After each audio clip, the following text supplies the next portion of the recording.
The importance of antibiotics in animal agriculture. Animal agriculture is the care, management, and production of domestic animals.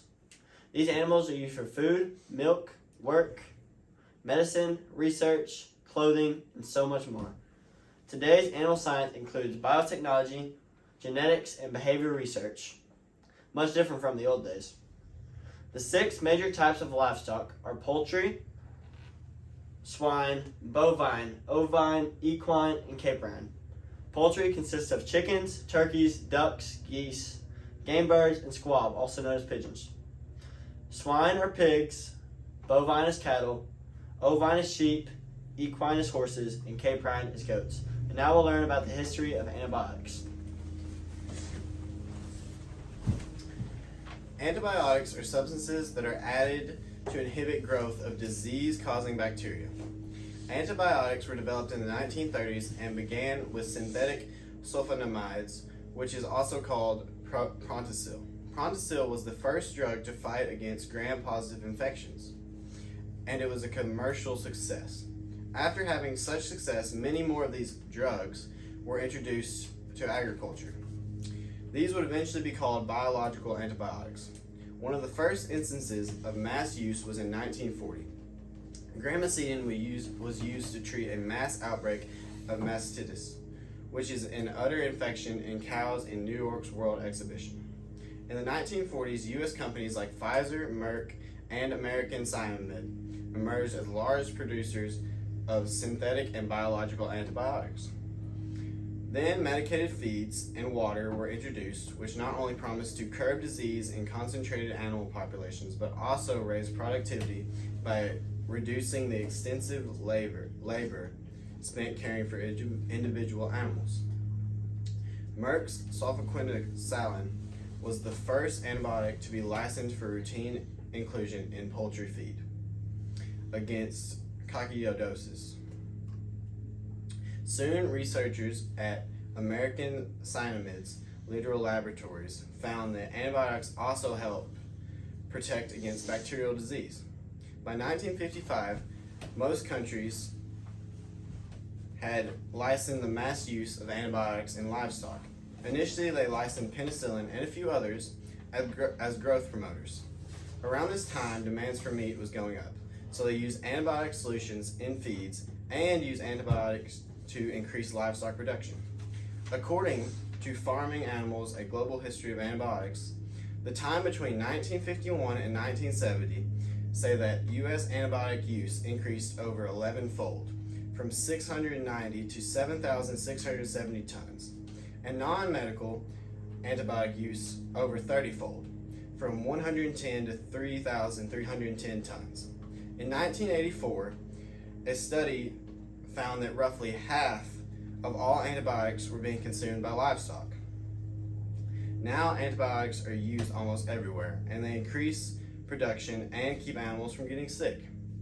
Antibiotics have helped to make animal agriculture better and more efficient.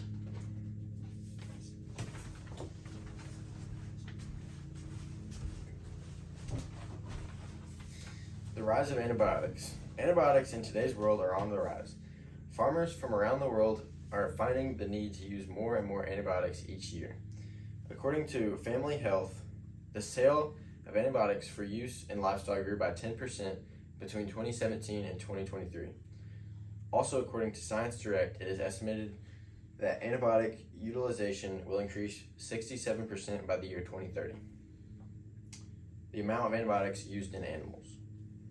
There are more antibiotics being used in animals than in humans. According to Our World Data, researchers previously estimated that in the 2010s, around 70% of antibiotics used globally were given to farm animals. The article from Our World Data also gives information about how antibiotics are used in each animal.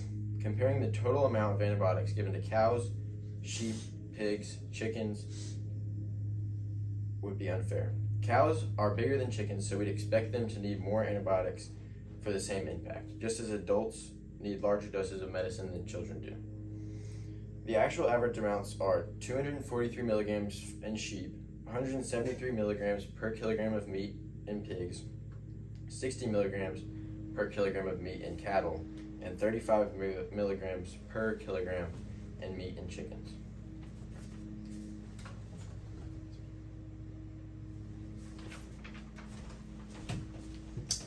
Now we'll talk about the cons of antibiotics. The use of antibiotics in livestock is not always perfect. Many people believe that antibiotics should be used less or even banned for the side effects that are possible. According to the National Library of Medicine, the intensive and extensive use of antibiotics over the years has resulted in the emergence of drug-resistant bacterial pathogens. Antibiotic resistance is the main problem of antibiotics that the public is targeting. According to Medical News Today, antibiotic resistance poses a serious threat to public health, both in the U.S. and globally. The reason people want to ban antibiotics is the fact that on a small scale, they are prone to leave residue of the antibiotic in food, such as eggs, meat, and dairy. Antibiotics also pose a risk to the human health. On average, only 0.01% of Americans are affected annually by the use of antibiotics in the United States. Although antibiotics do pose a small danger to animals and humans, we believe the good in antibiotics outweighs the bad. And now we will talk about the health and what antibiotics does for livestock. Antibiotics improve the health of livestock. According to the U.S. Department of Agriculture, antibiotics are used in livestock production for three main purposes: to treat animals that fall ill, also known as disease treatment; to prevent illnesses in healthy animals when diseased animals are present; and to prevent diseases even when no animal displays signs of illnesses. So antibiotics are very useful in today's agricultural world. They have the ability to help animals when they get sick with illnesses, and more importantly, help them before they can even get sick. Now we'll learn about the efficiency of antibiotics.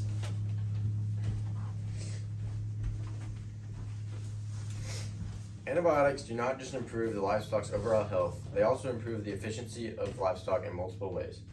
According to Oklahoma State, antibiotics such as ionophores help with the growth promotion and feed efficiency. Farmers all around the world will use antibiotics such as ionophores to help improve feed efficiency. Farmers use these antibiotics to produce more meat with less feed input. Therefore, by giving the livestock antibiotics, you don't have to spend as much money on food because the livestock will be nourished by receiving the antibiotics.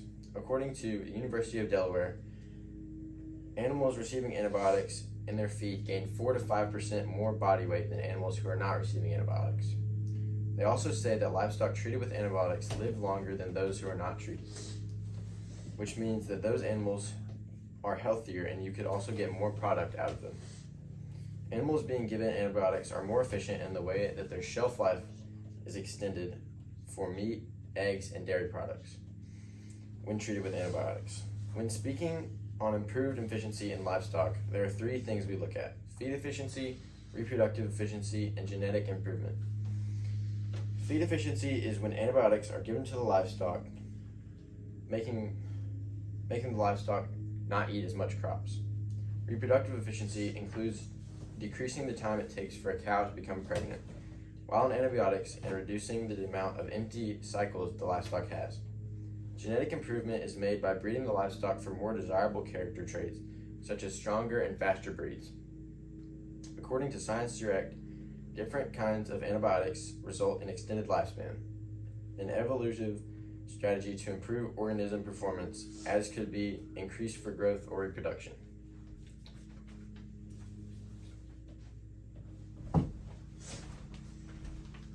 Now we're going to talk about advocating for antibiotics. When we advocate for antibiotics on social media, the best way we can do this is by making Instagram posts. An Instagram post can consist of good comments about what antibiotics do good, how antibiotics improve the health of the overall animal, and improve the efficiency, which are some things we talked about today. And then we could share with the world the good of antibiotics through the Instagram posts on either Instagram, TikTok, Twitter, and so on.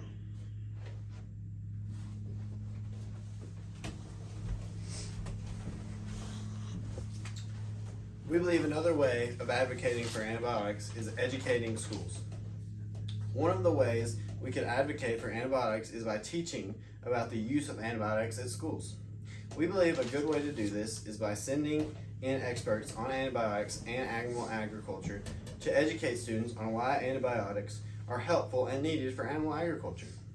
Another way of doing this would be allowing students to take field trips to livestock farms and other interactive places where they use antibiotics, so that the students could have a good time and learn about the use of antibiotics in agriculture.